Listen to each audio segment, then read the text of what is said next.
না, ওটা তো মডেল ফার্মেসি না। ওটাকে মডেল ফার্মেসি আমি কেন বলবো? আমি এই যে গতকাল তুমি এই ওষুধগুলো নিয়ে আসলা, কোনো ভালো মেডিসিন শপ থেকে নিয়ে আসছো তো? নাহলে কিন্তু কাজে দিবে না। হায় হায়, আমি তো সাপড়া দোকান থেকে ওষুধ নিয়ে আসছি, এখন কি হবে? বাবা শোনো, দাদু বলেছে এখন থেকে ওষুধ কিনতে হলে ভালো দোকান থেকে ওষুধ কিনতে হবে, যে সেই দোকান থেকে ওষুধ কেনার দরকার নেই। Hello guys, welcome to our blog BDVD Explore. Today our session is Dhaka University. Cause of কাজ পারপাসে বেশ কিছুদিন হলেই আমরা ঢাকা ইউনিভার্সিটি যাচ্ছি আসছি, আমরা দেখছি যে বিভিন্ন টাইপের সেশন সেখানে চলতেছে ডিন স্যারের অফিসে, যেহেতু সে ফার্মেসি ডিপার্টমেন্টের। সো মেডিসিন নিয়ে বিভিন্ন পরামর্শ, বিভিন্ন কথা সেখানে চলছে। সো আজকে যেটা খবর পেলাম সেটা হচ্ছে যুগান্তরের একজন সাংবাদিক আসবে, আর তার এজেন্ডা হচ্ছে যে গরম পড়েছে এই এনভায়রনমেন্টে আমরা যে সচরাচর মেডিসিন সব থেকে মেডিসিন কিনি, সেই মেডিসিনগুলো কি টাইপের টেম্পারেচারে মেনটেন করতে হয়, মেনটেন করলে তার গুণগত মান ভালো থাকে অ্যান্ড রোগীদের জন্য কার্যকরী হয়, সেটা নিয়েই বেসিক্যালি আজকের শেষ সেশন। সো লেটস সি, চলেন যাই। আমরা আর কথা না বাড়িয়ে আমরা সেশনে যোগ হই অ্যান্ড তার অ্যাডভাইস শুনি। এটা মাস্ট, আমার মনে হয়েছে যে এটা সবার আপনাদের জন্য কাজে দিবে, ইভেন আমার জন্য। থ্যাংক ইউ, ধন্যবাদ, চলেন যাই।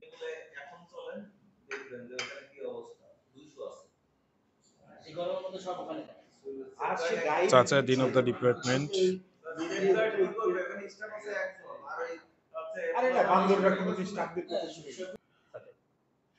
এখন যে তীব্র তাপদাহ চলতেছে দেখেন, 41, কোথাও কোথাও 42 ডিগ্রি সেন্টিগ্রেড, এবং এই টেম্পারেচারটা আমি একটু বলে রাখি, এই টেম্পারেচারটা 41, 42 বা 38 বলি আমরা। গাছের নিচে এক ধরনের টেম্পারেচার হবে, আর একদম খোলা রাস্তা সূর্যের নিচে ওই তাপটা কিন্তু একরকম হবে।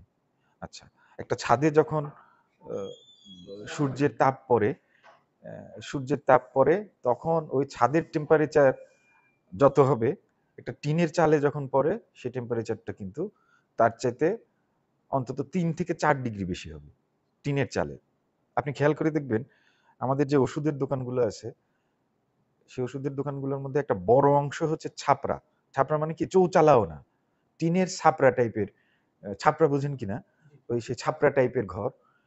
এই সমস্ত ওষুধের দোকানে আপনার ধরে নিলাম সিলিং আছে, সিলিং যদি থাকেও তাও ওই সে দুপুরে বিশেষ করে 1টা থেকে 12টা থেকে 3টা 4টা পর্যন্ত ওইখানকার টেম্পারেচার উঠে যাবে আমার ধারণা 43 মতো, এবং ওই 43 টেম্পারেচারে এবং শেলফের উপরের তাকে যে জিনিসগুলো থাকবে ওটার যে টেম্পারেচার এক্সপোজার হবে সেটা কিন্তু প্রায় 40 ডিগ্রির মতো হবে। এটা আমাদের একেবারে নর্মাল ক্যালকুলেশন। 40 ডিগ্রি টেম্পারেচারে কোনো একটা ওষুধ যদি কয়েক ঘন্টা ধরে কয়েকদিন থাকে, তাহলে ওর যে এক্সপায়ারি ডেট সেটা 1 বছর 2 বছর পরে হলেও এটার কার্যকারিতা অনেকাংশে অনেক ওষুধের কমে যাওয়ার কথা। কারণ এটা তো সায়েন্স।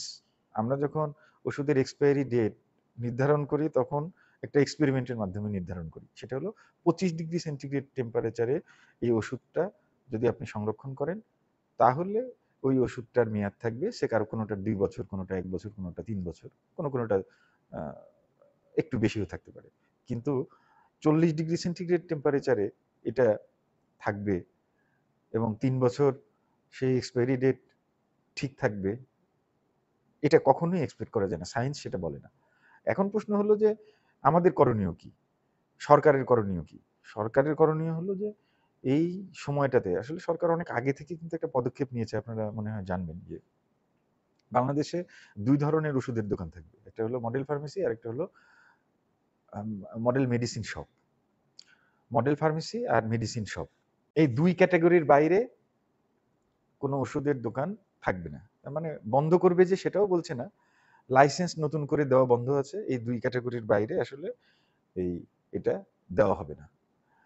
এখন সরকারের ইমিডিয়েটলি উচিত ওই সমস্ত ওষুধের দোকান, তো সেগুলোর ম্যাক্সিমামই দেখবেন এগুলো লাইসেন্স নেই, লাইসেন্সবিহীন দোকান সেগুলো।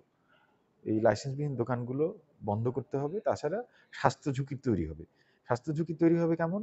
কোনো একটা ব্লাড প্রেশারের রোগী, কোনো একটা ডায়াবেটিসের রোগী যখন ওইখান থেকে ওষুধ কিনবে, বা অন্যান্য কোনো ইয়েতে যে ওষুধগুলোর কার্যকারিতাটা অনেকাংশে হ্রাস পাবে, তখন কি হবে? সে তার স্বাস্থ্য ঝুঁকির মধ্যে সে পাবে ওষুধটা কাজ না করলে।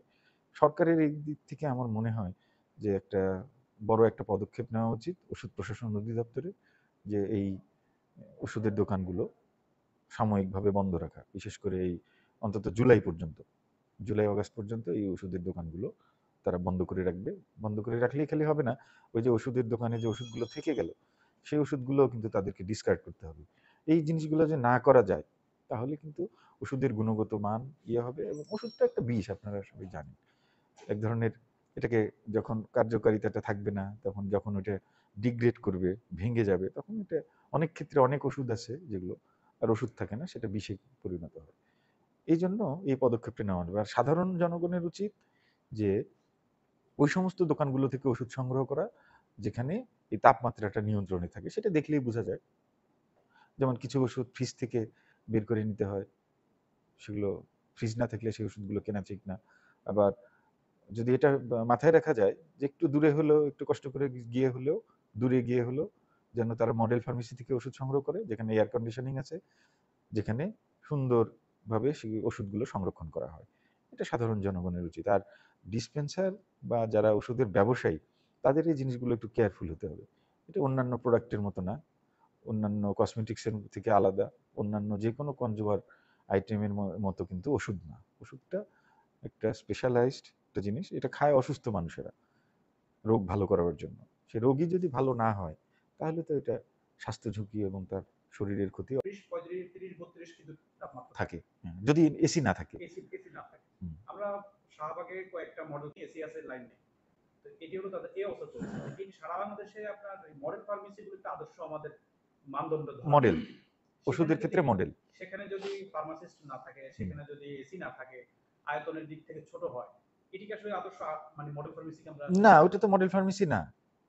ওটাকে মডেল ফার্মেসি আমি কেন বলবো? আমি মডেল ফার্মেসির এক্রিডিটেশন, আচ্ছা ঠিক আছে, মডেল ফার্মেসির এক্রিডিটেশন আমি দিলাম একটা দোকানে, আমি মডেল ফার্মেসি বললাম, আমার রেগুলার ওটা ইন্সপেক্ট করতে হবে। আমি যে যদি দেখি আমার কন্ডিশন ফুলফিল করছে না তারা, সঙ্গে সঙ্গে তার এক্রিডিটেশন বাতিল করতে হবে। সেই ইন্সপেকশনটা, মনিটরিংটা তো রাখতে হবে। এই মনিটরিং কে করবে?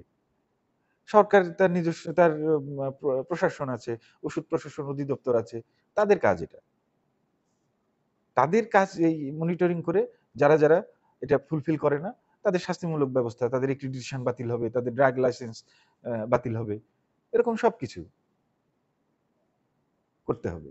সেক্ষেত্রে আপনি কি দেখছেন কি তাদের এই দায়িত্ব আসলে গাফলতি হচ্ছে কিনা? আমি একবার জিজ্ঞেস করেছিলাম, তো তারা বলে যে হ্যাঁ আমরা এক্রিডিটেশন বাতিল করেছি, অনেককে শাস্তি দিয়েছি, কিন্তু ফল তো দেখি না। মডেল ফার্মেসিতে যদি 24 ঘন্টা খোলা থাকে, 3 জন ফার্মাসিস্ট থাকবে, অ্যাটলিস্ট 2 জন 12 ঘন্টা ডিউটি করবে। মডেল ফার্মেসিতে ফার্মাসিস্টরা থাকে, কোনো মতে যায় হাজিরা দিয়ে, তাদেরকেও থাকতে দেওয়া হয় না, ওরাও থাকে না। তারা এই জিনিসটা তো আমরা গাফিলতি তো চোখে পড়েই। একটা আদর্শ মডেল ফার্মেসি নমুনা কেমন? মানে আদর্শ মডেল ফার্মেসিটাই তো আদর্শ।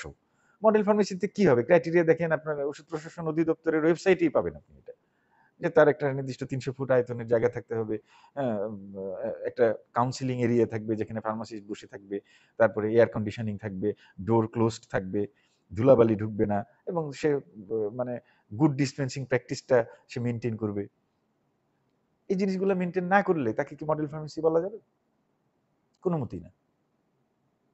এক্ষেত্রে সরকার কি করা উচিত স্যার? সরকারের তো করা উচিত যে ওষুধ প্রশাসন অধিদপ্তর, তাদের এটা নিয়ে তৎপর হতে হবে। ওষুধ প্রশাসন অধিদপ্তরের মনিটরিংটা বাড়াতে হবে। মনিটরিং করলেই কি শুধু হবে না, মনিটরিং করার পরে দরকার হলে তাদেরকে শাস্তির আওতায় নিয়ে আসতে হবে। শাস্তিমূলক ব্যবস্থা না গ্রহণ করলে তো সেটি হবে না। ধন্যবাদ। হেলিকপ্টারের শব্দ শুনতে পাচ্ছেন। যাই হোক, সেশন শেষে একটাই মন্তব্য, যে সেশন যারা শুনছেন, যারা দেখছেন, তারা অবশ্যই ব্যাপারটা মাথায় নেবেন। আর এই টাইপের ওষুধ, মেডিসিন শপ থেকে ওষুধ কেনার চেষ্টা করবেন। কজ অফ ওষুধ যদি আমরা কিনি আর সেটা যদি কাজে না লাগে, সেই ওষুধ কিনে কী লাভ? সো আমাদের ভিডিওটা আজকে ভালো লাগলে আমাদের সাথে থাকবেন, লাইক শেয়ার দিয়ে সবাইকে জানান দিবেন, আর অবশ্যই আমাদের চ্যানেলটা সাবস্ক্রাইব করে দিবেন। আমরা ইনফরমেটিভ অ্যাসপেক্টস নিয়ে আমরা আপনাদের জন্য কাজ করতে চাই, আমাদের জন্য কাজ করতে চাই। ধন্যবাদ সবাইকে, টাটা, বাই।